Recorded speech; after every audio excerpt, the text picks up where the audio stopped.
Ketua Hakim Negara Tengku Maimun Tuan Mat dan 4 hakim tertinggi negara yang lain menolak permohonan Najib Razak untuk memperkenalkan bukti tambahan dalam rayuan rasuah kes SRC International berjumlah RM42 juta. Panel 5 Hakim Mahkamah Persekutuan sebulat suara menolak rayuan bekas Perdana Menteri itu untuk mengemukakan bukti baru seperti maklumat perbankan keluarga bekas Gubernur Bank Negara Zeti Akhtar Aziz. Anggota panel tertinggi hari ini ialah Presiden Mahkamah Rayuan Rohana Yusof, Hakim Besar Malaya Azhar Mohamad, Hakim Besar Sabah dan Sarawak Abang Iskandar Abang Hashim, dan Hakim Mahkamah Persekutuan Muhammad Zawawi Saleh. Najib merayu terhadap keputusan Mahkamah Rayuan pada 7 Disember tahun lepas, yang menolak permohonan bekas Menteri Kewangan itu untuk mengemukakan bukti tambahan. Pada 8 Disember, Mahkamah Rayuan menolak rayuan utamanya untuk membatalkan sabitan serta hukuman penjara 12 tahun dan denda RM210 juta berhubung kes rasuah SRC. Mahkamah Persekutuan masih belum menetapkan tarikh untuk mendengar rayuan utama Najib untuk membatalkan keputusan bersalah dan hukumannya dalam kes SRC. Semasa prosiding mahkamah terbuka petang ini, Maimun memutuskan bahawa rayuan oleh Najib itu tidak mempunyai merit kerana bukti baru yang didakwa tidak mempunyai kaitan dengan rayuan SRC. Maimun berkata bukti itu tidak mempunyai kaitan dengan isu pengetahuan Najib mengenai RM42 juta, yang merupakan isu utama dalam kes SRC. Hakim tertinggi memutuskan bahawa permohonan Najib tidak mematuhi keperluan bahawa bukti tidak ada pada masa perbicaraan SRC di hadapan Mahkamah Tinggi.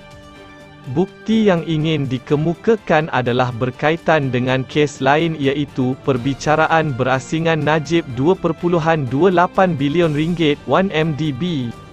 Dan bukan kes sekarang, rayuan Najib dalam kes SRC RM42 juta, kata Maimun.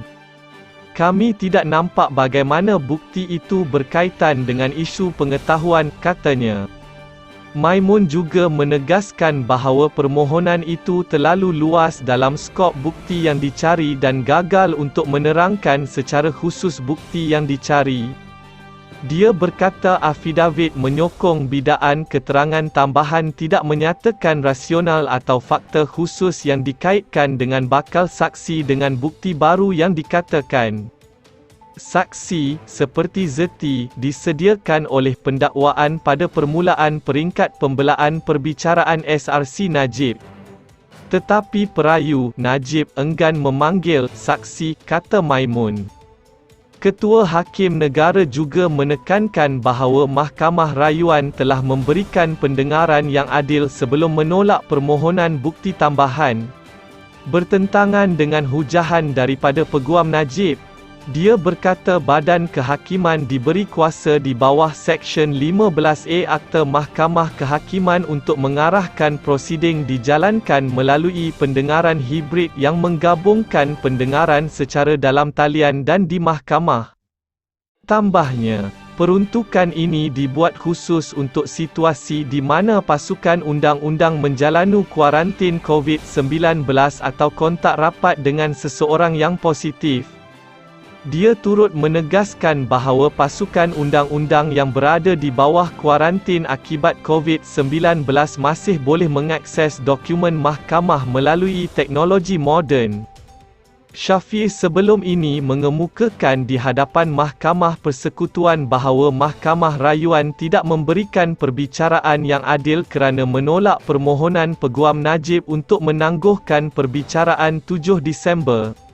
Atas sebab berkaitan COVID-19, Maimun menyatakan bahawa Peguam Najib telah memfailkan permohonan itu pada saat akhir pada 2 Disember dan masih memfailkan hujahan jawapan walaupun pada malam pendengaran Mahkamah Rayuan mengenai permohonan bukti tambahan. Perayu, Najib, yang memfailkan permohonan keterangan tambahan begitu hampir dengan tarikh keputusan 8 Disember 2021 mengenai rayuan substantif. Perayu tidak dilucutkan hak untuk didengar atau dinafikan perbicaraan yang adil, katanya. Sambil menambah bahawa secara keseluruhannya Mahkamah Rayuan telah membuat kesimpulan yang betul bahawa tiada merit dalam permohonan bukti tambahan Najib. Terima kasih kerana menonton.